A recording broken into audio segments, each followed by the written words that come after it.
Hi all, അസ്സലാമു അലൈക്കും. Welcome back to Silna's kitchen. ഇന്നത്തെ റെസിപ്പി ബട്ടറും പാലും വെച്ച് തയ്യാറാക്കി എടുത്തിട്ടുള്ള നല്ല ടേസ്റ്റി ആയിട്ടുള്ള ഒരു അടിപൊളി ഇടിയപ്പത്തിൻ്റെ റെസിപ്പിയാണ്. നല്ല സോഫ്റ്റ് ആയിട്ടുള്ള പഞ്ഞ് പോലത്തെ ഒരു നല്ല ടേസ്റ്റി ആയിട്ടുള്ള ഒരു ഇടിയപ്പത്തിൻ്റെ റെസിപ്പിയാണ്. അപ്പോൾ ഈ ഒരു വീഡിയോ സ്കിപ്പ് ചെയ്യാതെ മുഴുവനായിട്ടും കണ്ടേക്കണേ. എന്നാൽ മാത്രമേ ഞാനിതെങ്ങനെയാണ് തയ്യാറാക്കിയെന്ന് മനസ്സിലാവുള്ളൂ. റെസിപ്പിയിലോട്ട് കിടക്കുന്നതിന് മുമ്പായി സിൽനാസ് കിച്ചൺ ചാനൽ ആദ്യമായിട്ടാണ് കാണുന്നതെങ്കിൽ പ്ലീസ് ഒന്ന് സബ്സ്ക്രൈബ് ചെയ്തേക്കണേ. ഒപ്പം തന്നെ ഈ വീഡിയോസ് നിങ്ങൾക്ക് ഇഷ്ടപ്പെടുകയാണെങ്കിൽ ഒരു ലൈക്ക് ചെയ്യാനും മറക്കരുത്. ഇനി നമുക്ക് റെസിപ്പിയിലോട്ട് കടക്കാം. ഈ ഒരു ഇടിയപ്പം തയ്യാറാക്കുന്നതിനായിട്ട് ആദ്യം തന്നെ സ്റ്റൗവിലേക്ക് ഒരു കടായി വെച്ച് കൊടുത്തിട്ടുണ്ട്. ഇതിലേക്ക് 250 ml കപ്പിൻ്റെ അളവിൽ 2 കപ്പ് വെള്ളവും ഇതേ കപ്പ് അളവിൽ തന്നെ 1 കപ്പ് കട്ടി പശുവിൻ പാലും കൂടി ഒഴിച്ചു കൊടുക്കുന്നുണ്ട്. തേങ്ങാപ്പാലിലും ചെയ്തെടുക്കാം. തേങ്ങാപ്പാൽ എടുക്കുകയാണെന്നുണ്ടെങ്കിലും ഇതേപോലെ തന്നെ 1 കപ്പ് നല്ല കട്ടിയായിട്ടുള്ള തേങ്ങാപ്പാലും ബാക്കി 2 കപ്പ് വെള്ളവും ഒഴിച്ചു കൊടുക്കാം. ഇനി നമുക്ക് ഇതിൻ്റെ ഫ്ലെയിം ഓൺ ആക്കി കൊടുക്കാം. ഇതിലേക്ക് ഇനി ആവശ്യത്തിനുള്ള ഉപ്പും കൂടി ചേർത്ത് കൊടുത്തതിന് ശേഷം ഇതിലേക്ക് ഇനി ബട്ടറാണ് ചേർത്ത് കൊടുക്കുന്നത്. ഇതിലേക്ക് ഞാനിപ്പോൾ ഇതുപോലെ വലിയ സ്പൂൺ അളവിൽ 2 സ്പൂൺ ബട്ടറാണ് ഒഴിച്ചു കൊടുക്കുന്നത്. ഇത് 50 ഗ്രാമിൻ്റെ അളവിലുള്ള ബട്ടറുണ്ട്. ഇതിപ്പോൾ നേരത്തെ തന്നെ ഫ്രിഡ്ജിൽ നിന്ന് പുറത്ത് വെച്ചിരുന്നത് കൊണ്ടാണ് ഇത്രയും നന്നായിട്ട് അലിഞ്ഞു കിട്ടിയിട്ടുള്ളത്. നിങ്ങൾ ഫ്രിഡ്ജിൽ നിന്ന് തന്നെ നേരിട്ടെടുത്ത് ഇട്ട് കൊടുക്കുകയാണെന്നുണ്ടെങ്കിൽ ഇത് കട്ട് ചെയ്തിട്ട് ഒരു 50 ഗ്രാം അളവിൽ ഇട്ട് കൊടുക്കാം. ഇപ്പോൾ ഇതാ പാല് നല്ല പോലെ തിളച്ച് വന്നിട്ടുണ്ട്. ഇനി നമുക്ക് ഇതിൻ്റെ ഫ്ലെയിം കുറച്ച് വെക്കാം. എന്നിട്ട് ഇതിലേക്ക് നമ്മൾ സാധാരണ ഇടിയപ്പത്തിനും പത്തിരിക്കൊക്കെ എടുക്കുന്ന വറുത്ത അരിപ്പൊടി തന്നെ ഇതിലേക്ക് ഇട്ട് കൊടുക്കാം. ഞാനിപ്പോൾ ഇതിലേക്ക് 250 ml കപ്പിൻ്റെ അളവിൽ 2 കപ്പ് അരിപ്പൊടിയാണ് ഇട്ട് കൊടുക്കുന്നത്.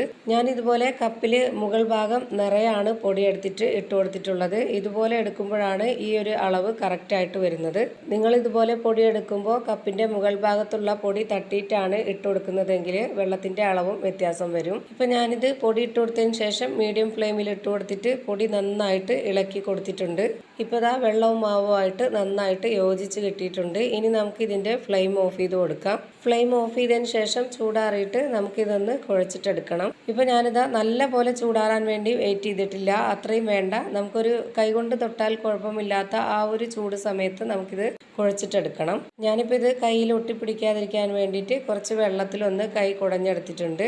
അതുപോലെ ഞാനിതിലേക്ക് ഒരുപാട് വെള്ളവും ഒഴിച്ചു കൊടുത്തിട്ടില്ല. 1-2 തവണ ഞാനിതിലേക്ക് ഇതുപോലെ കയ്യിൽ കുറച്ച് വെള്ളം ഒന്ന് ഒഴിച്ചു കൊടുത്തിട്ടുള്ളൂ. ബട്ടർ ഇട്ട് കൊടുത്തത് കൊണ്ട് തന്നെ ഈ മാവ് നല്ല പോലെ സോഫ്റ്റ് ആയിട്ട് ഒരു മയത്തോടു കൂടിയാണ് ഇരിക്കുന്നത്. പെട്ടെന്ന് തന്നെ ഇത് കുഴഞ്ഞു കിട്ടും. ഒരുപാടിട്ട് ബലം കൊടുക്കൊന്നും വേണ്ട.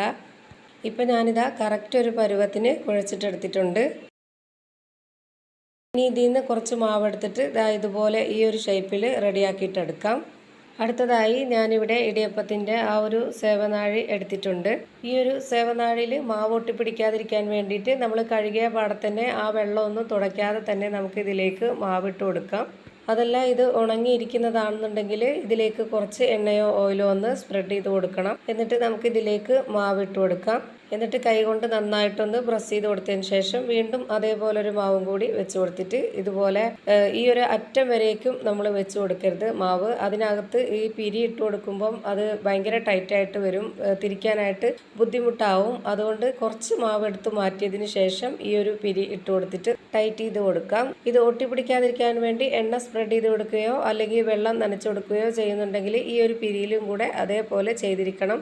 അല്ലാന്നുണ്ടെങ്കിൽ ഇതിലൊക്കെ മാവ് ഒട്ടിപ്പിടിച്ചിട്ട് അത് ഊരിയെടുക്കാനായിട്ട് ഭയങ്കര ബുദ്ധിമുട്ടാവും. ഇപ്പോൾ ഞാനിതാ കറക്റ്റായിട്ട് വെച്ച് കൊടുത്തിട്ടുണ്ട്. ഇനി ഒരു ഇടിയപ്പത്തട്ട് എടുത്തതിന് ശേഷം അതിലേക്ക് കുറച്ച് എണ്ണ ഒന്ന് സ്പ്രെഡ് ചെയ്ത് കൊടുക്കാം. എന്നിട്ട് ഇതിലേക്ക് കുറച്ച് ചിരകിയ തേങ്ങയും കൂടെ ഇട്ട് കൊടുക്കാം. ഇനി നമുക്ക് മാവ് നിറച്ച് വെച്ചിരുന്ന ആ ഒരു സേവനാഴി എടുത്തിട്ട് ഈ ഒരു തട്ടിൻ്റെ ഓരോ കുഴിയിലേക്കും ഇതുപോലെ മാവ് ഒന്ന് കറക്കി തിരിച്ച് ഇട്ട് കൊടുക്കാം. ഇനി ഇതേപോലെ തന്നെ ഇതിൻ്റെ വലിയ തട്ടിലേക്കും ഇതുപോലെ മാവ് നിറച്ചിട്ട് കൊടുക്കുന്നുണ്ട്.